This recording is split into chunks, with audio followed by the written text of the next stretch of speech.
Random House Audio presents Every Man in This Village is a Liar, An Education in War by Megan K. Stack.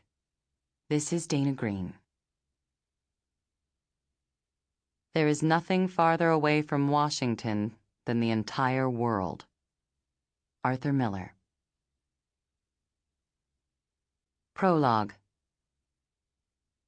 This memory from childhood is still there. The voices of the adults bounce fretfully, eternally in rooms that have since been sold or abandoned. Beirut, they said. Never Lebanon.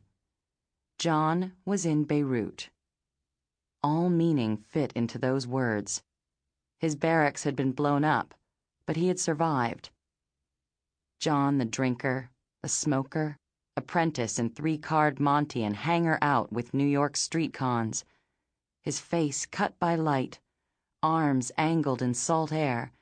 His imprint lingers still in corners and amber edges. John was my father's cousin, my godfather's brother, our two Irish Catholic families braided together in city blocks, in the Bronx, by marriage and the crosshatches of godfathering.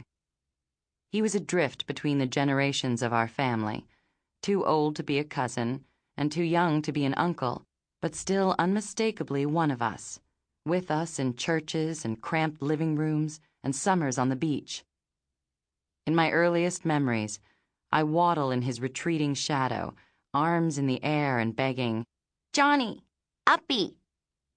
And then this skinny street hustler sweeps me into the air to swing on the rim of centrifugal force until the salty, sunny world swims. Even then, John had endured the thing I feared most. His mother had died. He was feeling very badly, my mother said. "You shouldn't ask him about it." John got into a little trouble, and then into some more trouble, so they sent him to live with my grandparents to get him out of New York. And when that didn't work, they signed the papers allowing him to enlist. He was only 16.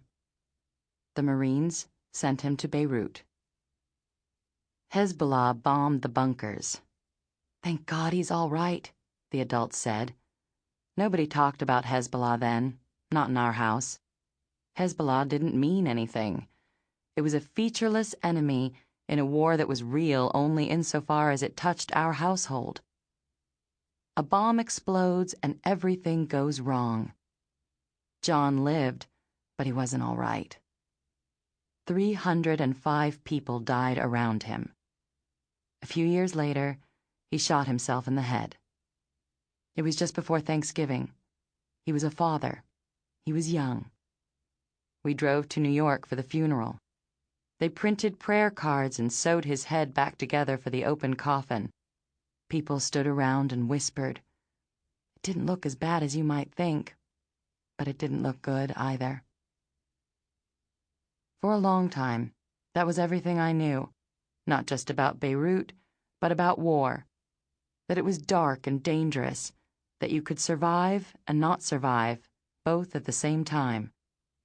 I was 25 when I covered the war in Afghanistan. I wound up there by accident, rushed into foreign reporting by coincidence, because I was vacationing in Paris on September 11th.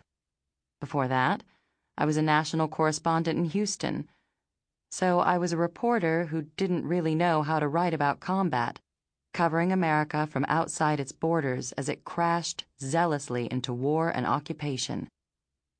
This huge change came without warning, but it felt wholly natural. It would be my generation's fate, it seemed, to be altered by September 11th. So I would write about war, soldiers would fight, and Americans would rearrange the way they thought about things. Everything was negotiable. You couldn't imagine what would happen next.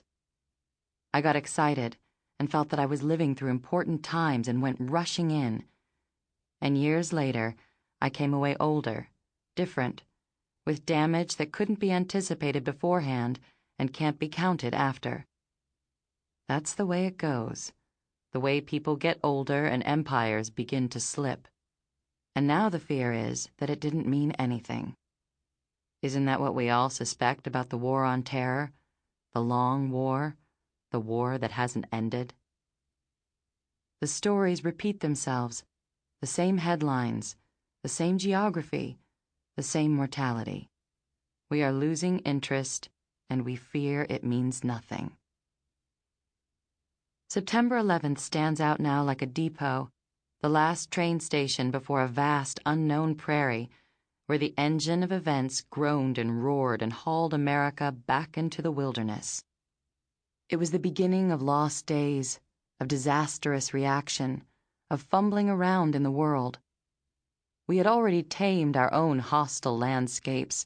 The enormous stretches of the West stamped out what came before, emptied and erased a vast run of earth so that we, the Americans, could have a tabula rasa, could invent a new nation and grow strong. And then September 11th came and infected us with the idea that we could tame all the wilderness of the world, too, and make ourselves perfectly safe. I wanted to see, and so I went along to watch. I was younger than I realized, and extremely American, sentimental, but not stupid. I didn't go to Afghanistan with any strong convictions. I was a reporter, and I wanted to see. Only after covering it for years did I understand that the war on terror never really existed. It was not a real thing. Not that the war on terror was flawed, not that it was cynical or self-defeating, or likely to breed more resentment and violence, but that it was hollow. It was essentially nothing but a unifying myth for a complicated scramble of mixed impulses and social theories, and night terrors, and cruelty, and business interests, all overhung with the unassailable memory of falling skyscrapers. There were, of course, certain wars, certain campaigns, certain speeches, all netted together under a heading. But this war we all talked about wasn't a coherent system, or a philosophy, or a strategy. Maybe it was a way for Americans to convince ourselves that we were still strong and correct. Mostly, I think, it was fear. Fear made more dangerous by gaping American estrangement from the rest of the world. Fear at a loss for an object. As Americans, we have the gift of detaching ourselves and drifting on. It has saved us over and over again from getting mired in guilt or stuck in the past. Sometimes we are too good at it. Here, in the same generation, the wars happening over there, elsewhere, already have the irreality of a dream. It's the effect of time, too, and years piling up. You can't remember it all, and you can't explain why you did what you did. You have a few drinks and call an old friend and say, "This happened, remember? This happened and we were there." But the wars are still happening, and they have been happening all along. People died. Promises were broken. Things were destroyed. And as Americans, these actions belong to us. We should remember those days, or we should admit they meant nothing. And if they meant nothing, then there is the question of how much we have lost, and why. As it turned out, the first thing I knew about war was also the truest. And maybe it's as true for nations as for individuals. You can survive and not survive, both at the same time. Chapter 1. Every man in this village is a liar. Cold dawn broke on the horizon outside. The bedroom door shushed open, bringing the morning air and a warlord on predator's toes. I lay in a nest of polyester blankets and listened to his footsteps cross the carpet, every muscle pulled tight. You reveal yourself in breath, in the nerves of your face. Count the breaths, in and out. He sat on the edge of the bed. Smooth breath, relax your eyes, don't let the lids shake. Then his calloused old hand was stroking my hair, cupping my scalp, fingers dripping like algae onto my ears and cheeks. The warlord lived in Jalalabad, in a Sample complete. Ready to continue?